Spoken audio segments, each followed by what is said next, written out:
everyone, it's Old Guardian here.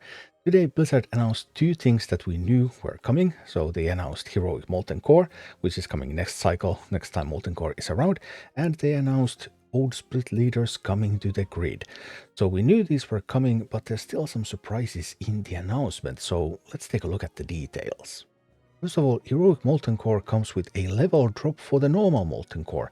So instead of having Heroic Molten Core at higher level than we used to have normal Molten Core levels are going to be dropped, and they're going to be dropped quite drastically because all normal Molten Core bosses are going to go down 5 levels. Luciferin is going to be a level 18, Ragnaros is going to be level 24. So this is a major nerf to Molten Core for the vast majority of players. Because let's say you have some rare minis with some semi-decent levels, and then they're in a gold slot, and then they're around level 24. Well, that's as good as having had 29 minis before. You're going to be able to fight against Ragnaros at even level. You're going to have overleveled minis for Baron Geddon, for example.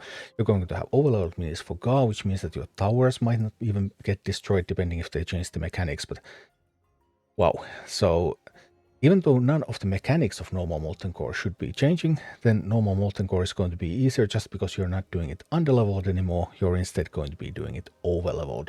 There's still the +2 cap maximum, so if you go in the new Baron Geddon 22, you can have maximum of level 24 minis. You don't benefit from having minis at higher level than that, but it's still going to be a world of difference. Just imagine, like Ragnaros, lots of players will be able to like play Drakizet and march to Ragnaros and actually just punch Ragnaros in the face, which was totally inconceivable with lower levels. So normal Molten Core is going to be a whole lot easier. And then there's the Heroic Molten Core. And Heroic Molten Core is going to be a separate raid. I mean, it's going to be at the same time. So you have both normal and Heroic Molten Core, but you can use the same leaders. You don't actually have to use weaker leaders on normal Molten Core. You can use your best leaders in normal, and then you can also use the best leaders in Heroic. You can go to Heroic without clearing the normal because they're separate raids. So you can just do normal clear sometime later if you want to enjoy the Heroic version first. And Heroic version levels are going to be the same levels that normal used to be, so starting from level 23 Luciferin and up to level 29 Ragnaros. So perhaps a little bit less of a challenge than I had anticipated.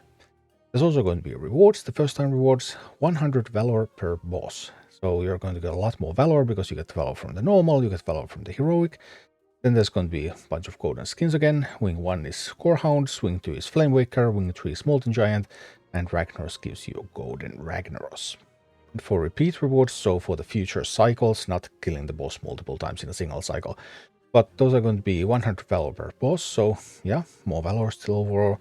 Wing 1, 150 coins, Wing 2 is a Mythic Tome, Wing 3 is 2000 Arc Energy, and Ragnaros is going to give you 3 Split Leader Star Tomes. So that's 9 Leader Stars, that's actually not half bad. And speaking of those Leader Stars, limited time minis are coming to the grid. So I already data mined that limited star leaders were scheduled to come to the grid earlier, but this is more extensive than I had thought, because all limited time minis are going to come to the grid. They will need to make some changes to the game files in order to make that happen, because right now that's not what's in the files. But Malfurion, Anobarag, Orgrim Doomhammer, Arthas, all coming at the start of Season 14.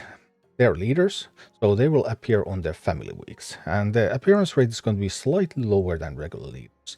It's probably actually pretty good because on the weeks when we had a lot of leaders on the grid, and because leaders are set to appear at set intervals, then they were just crowding each other out, and then there were so many leaders coming and crowding out the regular troops. So it's probably actually good. It isn't much lower chance, it's just a little bit, so that they will offset that a tiny bit so that they won't all appear at the same time, and there'll be a little bit more room for troops as well.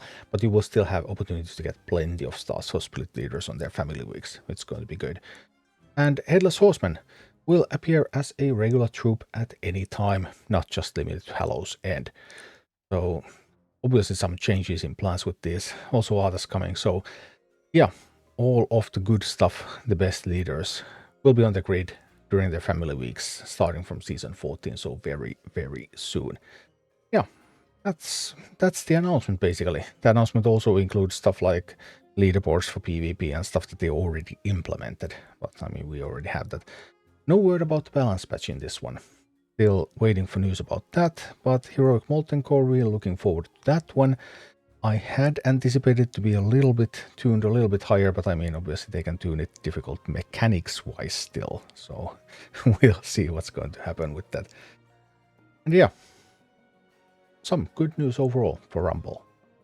Thank you for watching. Click like and subscribe if you enjoyed this, and a special thanks to all of my Patreon supporters, YouTube members and Twitch subscribers who make all of these videos possible.